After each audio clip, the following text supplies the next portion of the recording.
蓝忘机想到魏无羡这是误会了，还没解释什么，魏无羡又说道：“竟然跳窗户也要离开，在这里待着就让你这么烦吗？”蓝忘机听到这里就知道魏无羡又误会了，说道：“没有。”魏无羡现在哪里肯听蓝忘机的话，眼睛发红，几乎是威胁的对蓝忘机说：“是不是非要我把你关起来？”蓝忘机听到这里，无奈地说：“你不是已经把我关起来了吗？”魏无羡死死抱着蓝忘机的脖颈，闻着属于蓝忘机的馥郁檀香，一颗心才缓缓地放进了肚子里。他还在，他没有离开自己。他把自己的脸埋在蓝忘机的肩膀上，狠狠地咬了一下蓝忘机的肩膀。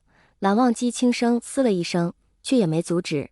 蓝忘机就让魏无羡这样抱了他一会，忽然他发现了不对劲，魏无羡身上怎么越来越热？再往肩膀上一看，魏无羡已经靠着蓝忘机的肩膀，迷迷糊糊地闭上了眼睛。他伸出手摸了摸魏无羡的额头，应该是发烧了。蓝忘机皱了皱眉，把伞放在一边，然后一把把魏无羡抱起来，把他放在了沙发上，又去卧房拿了退烧药，让他配着温水吞下去。魏无羡有些迷糊，看着蓝忘机走来走去的背影，忽然伸出冷白的手腕，抓着了他的袖子。抓着蓝忘机手的手腕并没有使劲，蓝忘机也没挣脱，只是问道：“不舒服？”魏无羡摇了摇头，眼里却慢慢的带了些水汽。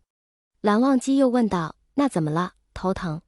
魏无羡想了想，还是点了点头，声音有些发哑，说道：“你别走啊。”蓝忘机垂着眼睫，整理着药箱，闻言低低的了一声，也不知道魏无羡听见没有。蓝忘机问道：“回房间睡觉吧。”魏无羡点了点头，蓝忘机便把魏无羡抱了起来，然后就往楼上走。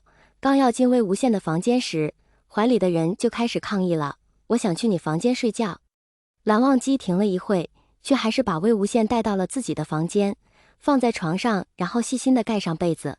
看着魏无羡闭上的眼睛，蓝忘机轻轻的摇了摇头：“怎么办呢？”拉开抽屉，里面放着的全部都是这几天画素描，画的都是魏无羡。本来别不想留着，但是现在还是留着吧。魏无羡好像做梦了，嘴巴里不知道在说着什么。蓝忘机低下头去听，才发现魏无羡说道，居然是别离开我，不要离开我。声音虽小，但是却在微微颤抖。蓝忘机看着有些脆弱的魏无羡，心里隐隐作痛。他允许自己放纵了一次，轻轻低下头，亲了亲魏无羡的唇，说道：“我不会离开你。”从那天开始，魏无羡就感觉蓝湛那里变得不一样了。以前他是蓝湛去哪里他去哪里，不让蓝湛离开他半步。但是现在他每天都可以见到蓝忘机，不管是在家还是在外面。他在公司的时候，蓝忘机有时候会给他开视频，或者是发信息，虽然是平常话，但是也够魏无羡开心好久。而且魏无羡下班的时候，第一眼也可以看到蓝忘机。蓝忘机有的时候会接他下班，然后两个人一起在外面吃一顿晚饭，然后回到家的时候，蓝忘机画画，魏无羡就坐在旁边看。就是只要魏无羡一转头，就可以一眼看到蓝忘机。不得不说，蓝忘机这样确实给魏无羡不少的安全感。就这样悄无声息的过了1个月，蓝忘机手里的画笔放在了花架上，转过头看向魏无羡，却发现魏无羡已经趴在桌子上睡着了。看着魏无羡睡着的样子，蓝忘机停了一会，然后换了一张画纸，然后用橡皮快速的起了一个线稿，正是魏无羡睡着了的样子。而蓝忘机的上一张素描画也是画的魏无羡，是魏无羡微微低着头看着电脑办公的样子。其实蓝忘机有好多魏无羡的人像画。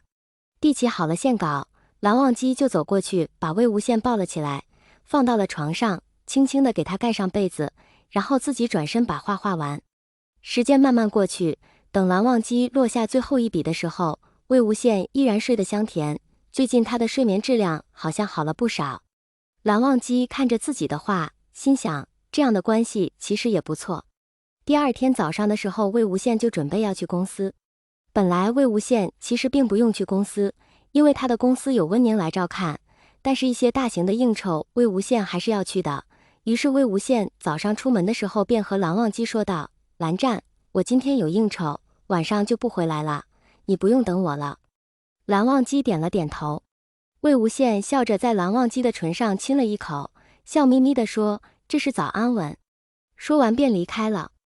而蓝忘机就在家里闲着没事画画，然后也会和魏无羡发信息。到下午的时候，蓝曦臣忽然打了电话过来，蓝忘机按下了接听键，蓝曦臣的声音便传了过来：“忘机，你什么时候回英国？”蓝忘机一听，半晌才说道：“兄长，我不想回去了。”蓝曦臣一听，停了一会，就在电话那头说道：“忘机，我不知你在想什么，不管你在中国发生了什么事，遇到了什么人，都必须要回来，你的画展不办了。”蓝忘机眼里闪过一抹挣扎的神色，说道：“